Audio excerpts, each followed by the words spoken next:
Ana, men tez faqat o'ta tez. Assalomu alaykum Jasur aka, bu savolim sizga. Har bitta sportchi yoki murabbiyda yuragiga tugib qo'ygan gapi bo'ladi. Masalan, qiyinchilik paytida hozirgi davrda o'sha yuragingizga tugib qo'ygan gapingiz bo'lsa, o'sha haqida so'ramoqchi. Yuragiga tukkan gaplarimiz yo'q menimcha.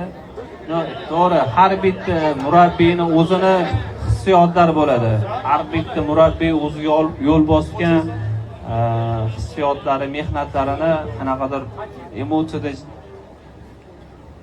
chiqarishga harakat qiladi. Chunki qiyinchiliklarni ko'rgan, bir xil payt bo'lmagan natijalar, bir xil payt yutqizganmiz, negativli bo'lgan, boshqa bo'lgan. Lekin har bitta g'alaba bitta shu tukilgan gap bo'ladi, boshqasi bo'lmaydi. Biz buni uddalaydigan gap bo'ladi.